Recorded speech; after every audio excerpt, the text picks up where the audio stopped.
Shalom and welcome to Temple Talk. This is Yitzchak Reuven speaking to you from south of Jerusalem. Today is the 13th day of the month of Kislev, 5783. It's December 6th, 2022. This coming Shabbat, we read Parashat Vayishlach, and he sent. Beginning with Genesis chapter 32, verse 4, concluding with Genesis chapter 36, verse 43, all about Yaakov Avinu, Yaakov, our father, our patriarch's return to the land of Israel after his 20-year stay in Padan Aram with his father-in-law, Lavan, and all the successes and all the troubles that he achieved and that occurred to him there. He's now back, but with many challenges to face here back in the land of Israel, not yet called Israel. In fact, Yaakov is not yet called Israel, and that is part of this week's parasha, how he achieves that name, attains the name Yisrael, which means he who wrestles with God and man, and he who wrestles with God and prevails.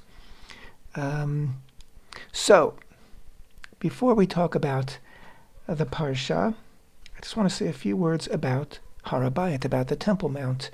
It's been in the news a lot lately because we are going to be inaugurating a new government in Israel very soon. And in this new government are a number of members who are very actively engaged in promoting Jewish rights on the Temple Mount and achieving equality on the Temple Mount, meaning that Jews will have the same freedom of access and movement and prayer on the Temple Mount as our Muslim brethren do. And there is tremendous opposition to this among some circles in Israel who feel that as important as equality is, and important as freedom of religion is, the Arabs aren't going to like this, and so we just have to, put it on hold indefinitely, which we've been doing for the past 55 years.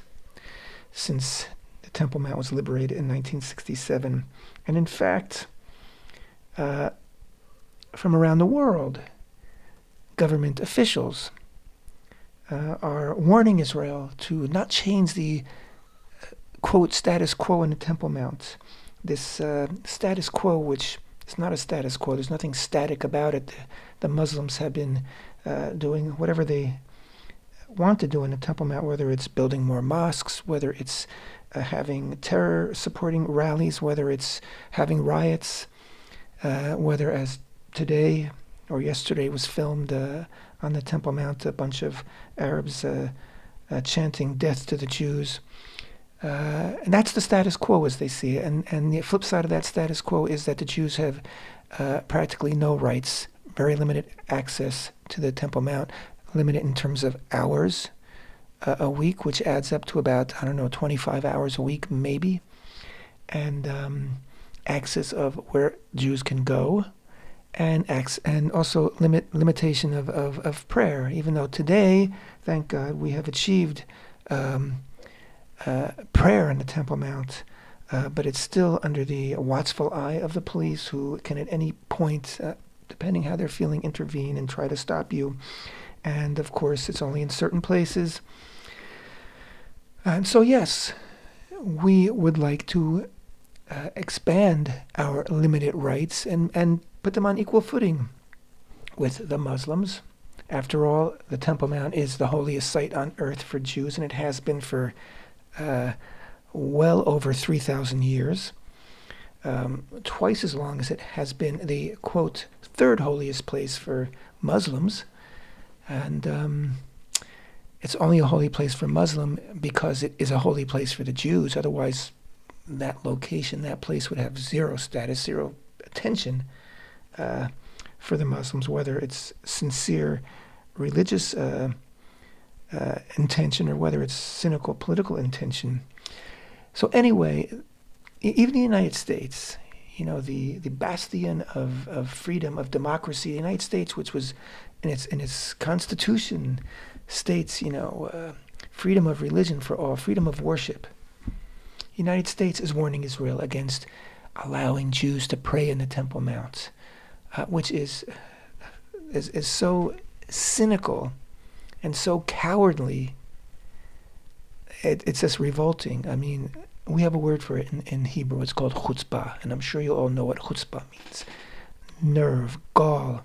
I mean, this nation which preaches democracy and will send troops overseas to risk their lives and lose their lives in the name of democracy, in the name of freedom of speech and freedom of worship,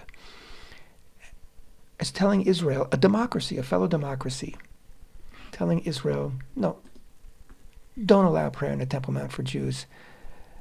Suppress democracy, suppress freedom of religion. That just disgusts me. Absolutely disgusts me. And I hope and I pray that our new government will expand rights for Jews in the Temple Mount. There's absolutely no reason not to. And there's absolutely no reason why it should or will create a violent situation. The fact of the matter is that Jewish presence and prayer presence on the Temple Mount has been established and has increased over the past 5 years. And it doesn't bother anybody, and it shouldn't bother anybody. And incitement toward violence by those who want to create any excuse for violence, that incitement is what should be suppressed and what should be fought.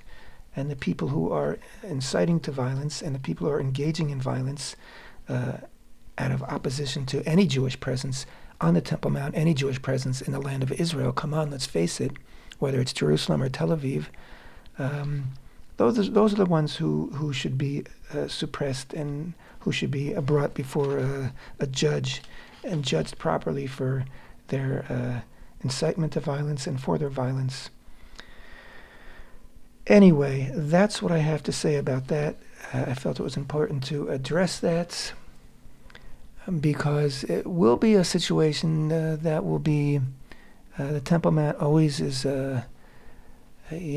directs a lot of attention, and there will be a lot of attention directed to it for sure in the coming weeks and months, and God willing, it will be a positive attention in that it will be a time of expanded Jewish rights in the Temple Mount, a greater accommodation for the tens of thousands of Jews that go up to the Temple Mount now, and the many more that are coming, because the lot has been cast, and Jewish return to the Temple Mount has begun, and it's not going to stop. It's not going to stop till eventually there is a Beit HaMikdash, there is a holy temple, a house of prayer for all nations on the Temple Mount. We're not trying to push anybody out. We just want in. In terms of pushing out, only the inciters, only the troublemakers, only the haters, but all who wish to worship on the Temple Mount now and in the future, wish to worship the one true God and do so peacefully, you're all welcome. Vayishlach.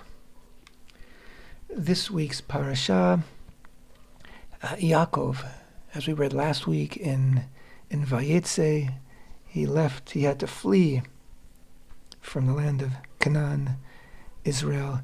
He had to flee from his brother Esau, who he had enraged by deceiving his father Yitzchak into giving him, Yaakov, the blessing intended for the firstborn, who was Esau.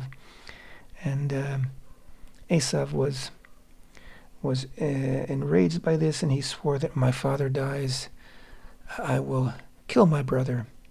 In fact, Jewish tradition gives Esau tremendous credit for saying, I'll wait till my father dies, meaning that he honored his father, kibud av. He gave great honor to his father, and he's given credit for that by our sages. And I always have to wonder whether Yitzchak really was deceived, or whether he suspected something, or whether he knew what was going on and he just went along with it. You know, you could see, if we're going back now to last week's parsha, I'm actually to 2 weeks the parsha from 2 weeks ago, he called Yaakov in. His voice seems strange. It's the voice of Yaakov, but it's the hands of Esau. He had him come close. He touched him. He smelled him. He was really suspicious. He was really inspecting him. So the question is, was he so suspicious but didn't quite catch on, or did he know somewhere, either consciously or in his heart, that this was Yaakov, and he was testing to see how far Yaakov was going to, if Yaakov had what it takes to follow through on this, and not to, just shout out in the middle, "Oh, Abba, oh, Father, I've been deceiving you, please forgive me." That's my question. I don't know if we'll ever know the answer to that question. But anyway, moving forward, now Yaakov has spent his 20 years in Padan Aram with his 2 wives, his beloved Rachel and Leah, and their 2 attendants, Zilpah and Bilhah, and he has fathered 11 sons and 1 daughter, and he spent 7 years working for Lavan in order to be able to marry his daughter Rachel, and then he spent another 7 years working for Lavan after Lavan deceived him, and it was Leah who went to the wedding bed instead of Rachel. And the following week, Yaakov was allowed to marry Rachel, but he still had to work 7 years more in order to earn that retroactively. And then he worked another 6 years. And then finally, after Rachel had her first son, Yosef, Yaakov said, "I've had enough. I'm going back home, going back to my father's house." And he left, and Lavan chased after him. We know all that. We read about that last week. And upon arriving at the border of Israel, he saw a encampment of angels, and he called the place Machanayim, which means encampments.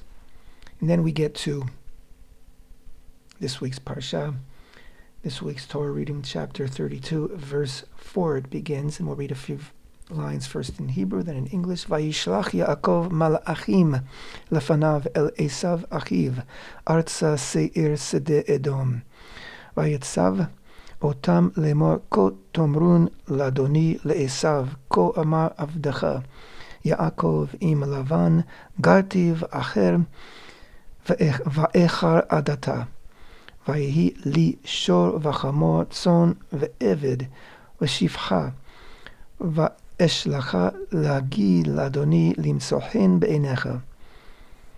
וישובו המלאכים אל יעקב לאמור, באנו אל אחיך אל עשיו וגם הולך לקראתך 400 איש עמו. Then Yaakov sent angels. The word for angels in Hebrew, malachim, is the same word for messengers, malachim. So here we translate the translation translates it as angels. It could also be messengers, of course, because angels are messengers. They are on assignment from Hashem to deliver a message, and so they're messengers. Also, they're heavenly messengers, heaven sent. But in this case, Yaakov is sending messengers ahead of him to Esau, his brother, to the land of Seir, the field of Edom. He charged them, saying, Thus shall you say to my lord, to Esau. To my lord, he's speaking very respectfully to Esau. And in fact, we'll see, when he meets Esau, he bows down 7 times. He's showing him total respect. Say to my lord, to Esau, so said your servant Yaakov, I have sojourned with Lavan, and have lingered until now. I have acquired oxen and donkeys, flocks, servants, and maidservants, and I am sending to tell my lord to find favor in your eyes. The angels returned to Yaakov, saying, We came to your brother, to Esau. Moreover, he is heading toward you, and 400 men are with him. Yaakov became very frightened, and it distressed him. So he divided the people with him, the flocks, cattle, and camels, into 2 camps. Okay, so Yaakov, of course, has returned. He hasn't been in communication with Esau these 20 years, so they haven't come to some kind of as we say, here in the Middle East, sulha, which is actually an Arabic word, meaning he hasn't come to any agreement with him. They haven't made peace with one another. So he's coming back, but he's still got this ahead of him. He still has to confront his brother and make peace with him. And when he understands that Esau has with him 400 men and he's coming toward Yaakov, so obviously Esau has caught word that Yaakov is returning, so Yaakov is terrified because he figures, okay, this is going to be a war. So he does three things in order to prepare for his upcoming meeting with Esau. One is that he divides his people, his family and the people with him, into two encampments, so that if Esau strikes the one, the other can flee.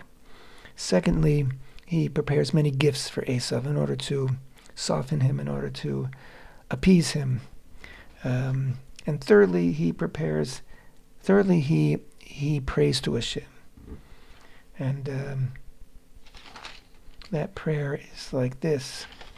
He says, Yaakov said, this is verse 10, Yaakov said, God of my father Avraham and God of my father Yitzchak, Hashem, who said to me, return to your land and to your relatives, and I will do good with you. And of course, Hashem said that at Beit El, where Yaakov had his dream of the ladder. And he said, I'll establish in this place a house for Hashem. That's where Hashem said, you return to the land, and I'll do good with you. And continuing here with this verse 11, I have been diminished by, Yaakov is saying now to Hashem, continuing, I have been diminished by all the kindnesses. In Hebrew, it's, I'm small. I haven't been deserving of all the kindnesses that you have bequeathed me, and by all the truth that you have done for your servant. For with my staff I crossed this Jordan, and now I have become two camps. Rescue me, please, from the hand of my brother, from the hand of Esau. For I fear lest he come and strike me down, mother and children. And you had said, I will surely do good with you, and I will make your offspring like the sand of the sea, which is too numerous to count. Yaakov is deep in prayer here. He is beseeching Hashem. Again, there's no shame in reminding Hashem of his promise. Yaakov is, he's out there. You promised me this. I'm reminding you that you said everything would be okay if I returned. And he's terrified. What a horrible fear, to fear that your own brother will strike you. Right? And again, I've talked about this many times, this whole major central theme of the book of Genesis, which is brother versus brother. And it began all the way back, of course, with Cain and Abel. And it picked up again with Yitzhak and Ishmael, and Yaakov and Esau. And of course, we're going to learn very soon about the conflict between Yosef and his brothers. But this, for Hashem, is an intolerable situation. Hashem wants his presence to dwell in the land, in our world. And Hashem's presence can't dwell in a place where there's conflict between a man and his brother. That's just unacceptable. So God has to see that these conflicts get cleared up before he can take the next step. So this is a serious problem, for not just for Yaakov, but for Hashem. And Yaakov is terrified. So he makes all these preparations. We won't go into the details right now. And he is getting ready for this very, very significant confrontation meeting he will have with Esau, not knowing what to expect, but preparing for the worst. And then, of course, after he transports all his wives and children, everybody, across the Yabok River, he goes back. Now it's very interesting. Why does he go back? He's very terrified of what might happen with Esau, and here he's actually brought everybody across the river, and he went back. So they're sort of on their own for the night, and There's different midrashim, different ideas of why he might have gone back, and one of them is connected to the upcoming holiday of Hanukkah. Maybe we'll discuss that in a few weeks when it is Hanukkah, but I don't want to dwell on that right now. But he does go back, and he spends the night there alone, and of course then he has this famous confrontation, not with Esau, but with an angel, right? He was left alone, verse 25, Yaakov was left alone, and a man wrestled with him until the break of dawn. Again, it's very interesting. The Torah doesn't refer to him as an angel, a malach. He refers to him as an ish. Sometimes malachim are also referred to as an ish. When Abraham greeted the three men at his tent, and we understand that they're angels, they're not referred to as angels in those verses. So the Torah goes back and forth, and it's up to us to understand the underlying meaning and to derive meaning from different understandings of the same words. That's how the Torah teaches us something. It hides it from us on the one hand, but reveals it to us in the same fashion.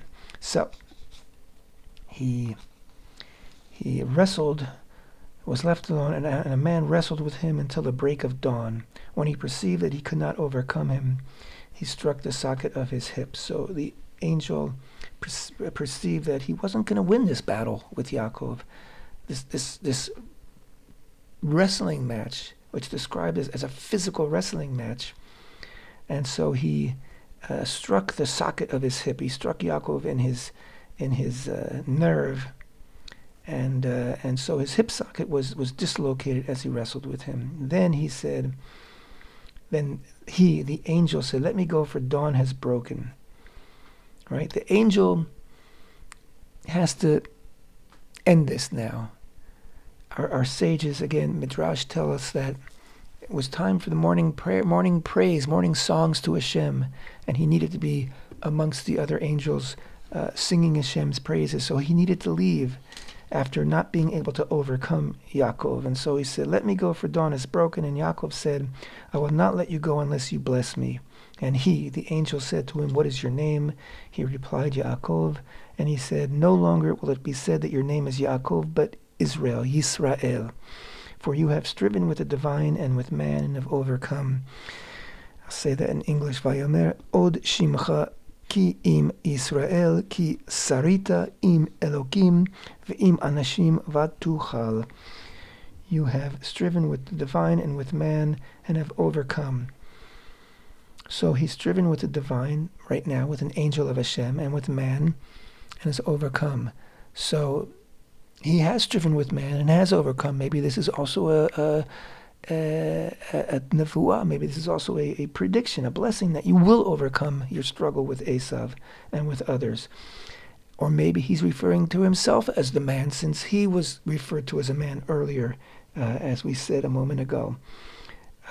But again, the name Yisrael, which is the name of the children of Yaakov, the children of Israel, it's the name of the nation of Israel, it's the name of our state today, Israel. It means he who has striven with Hashem and with man and has overcome.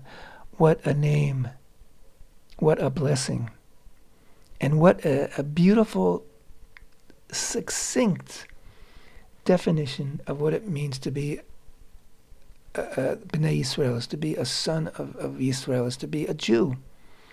We wrestle with Hashem, we wrestle with others. We are searching for the truth.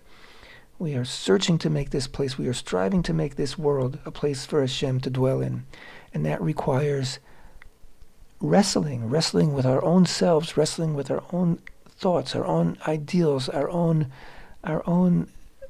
goals, and wrestling with Hashem, just like Abraham wrestled verbally with Hashem when Hashem wanted to punish Sodom for their actions.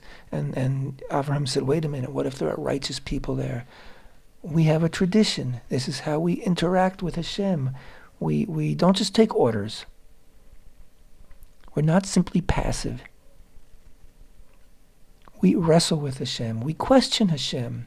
We don't question Hashem's integrity, God forbid. We don't question Hashem's presence, God forbid. We don't question Hashem's reality, God forbid.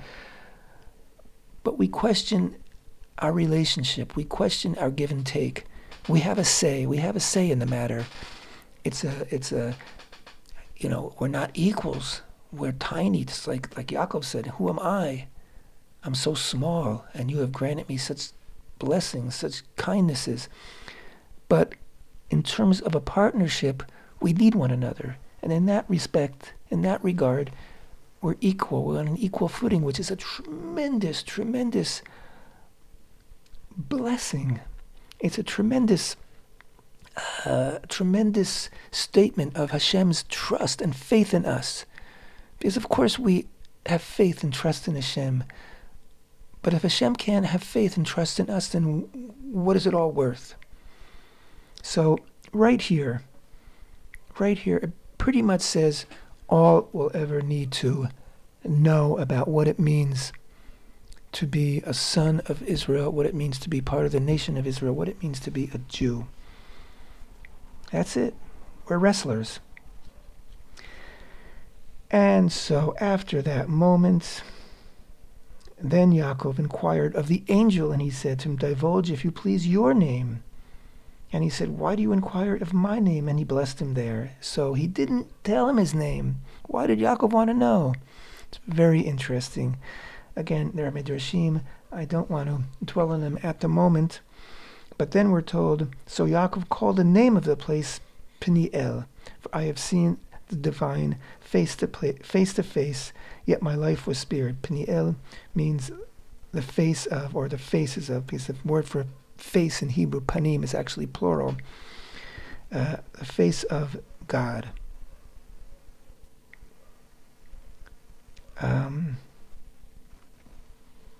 So Yaakov decided to give that name a place. To give that place a name. He couldn't get the name out of the angel, but he gave the place that name to, as a honor the sacredness, the holiness of that place, and of course, the concept that he had a direct confrontation with the divine and survived and lived is a very big matter, and it comes up again. This concept that, no man sees my face and live. No man can have direct, so close contact with the divine and survive it.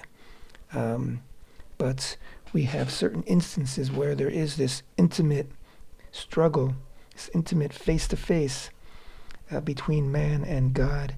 And that man, if he's a holy person, he certainly survives and prospers from that meeting. So Yaakov said, for I have seen the divine face to face, yet my life was spared. The sun rose for him as he passed Penuel. Again, the Torah, in the second time it mentions the name, changes the pronunciation a bit from Peniel to Penuel, and he was limping on his hip. Therefore, the children of Israel are not to eat the displaced sinew on the hip socket to this day, because he struck Jacob's hip socket on the displaced sinew. That sinew is called in Hebrew Gid Hanasheh. And yes, it is a sinew that is removed from the animal, from the flesh of the animal, before we can eat it. So apart from all the other laws, rules, and regulations of kashrut, of how to slaughter an animal properly, how to prepare it properly, there's also this matter of the Gid Hanasheh, the sinew, that we do not eat from to this very, very day. And then we're told, immediately after, and Yaakov raised his eyes and saw, behold, Esau was coming. And this is the much anticipated meeting with Esau. And as you know, I think there's no spoiler here, because I think you all probably are very familiar. Esau ran toward, after Yaakov bowed down 7 times to the earth on his approach to Esau. So it seems like he would take a few steps and bow down, take a few steps and bow down. Very, very openly, very publicly showing his deference to his older brother. It says, Esau ran toward him, or in chapter 33, verse 4, Esau ran toward him, embraced him, fell upon his neck, and kissed him. Then they wept. He raised his eyes and saw the women and children, and he said, Who are these to you? So Esau,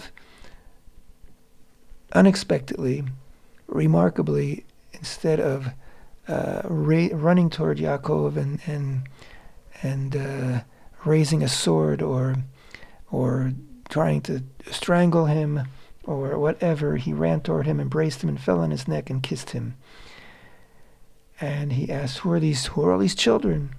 And Yaakov answered, The children whom God has graciously given your servant. And so it's all good. Somehow it's all made up. It's all over. Esau's over it. Now, I will say a very interesting curiosity that has to do with the way this line, Esau ran toward him, embraced him, fell upon his neck, and kissed him. Then they wept, how it is written in a Sefer Torah, in a Torah scroll. In every Torah scroll that you see, you will see, or even in a printed edition, you will see dots over Vayishakehu, and he kissed him. Right? When there's a dot over the word, of the letters of a word, it means there's a question. And here, what's the question? The question is the word Vayishakehu or is it Vayinashkehu? I'm not exactly sure that would be the right way to say it, but one means he kissed him, the other one means he bit him on the neck. Right? So one means his rapprochement, his embrace is sincere, and the other means he was still trying to get Yaakov, and the Midrash goes on to say that Yaakov's neck turned to marble, and as Esau went to bite him, his teeth broke. Meaning that Yaakov was impervious to Esau's attempts to destroy him. So you can read it either way. I find it to be more compelling, really, more beautiful, certainly more pleasant that they actually embraced sincerely. And the following words would seem to assure that. And because Esau asked his brother, What did you intend by that whole camp that I met? And Yaakov answered, To gain your favor in my Lord's eyes. And Esau said, I have plenty. My brother, let what you have remain yours. Esau doesn't want his gifts. Esau apparently has also achieved success and happiness in his life. He no longer holds anything against Yaakov. But it's interesting because Yaakov continues to say,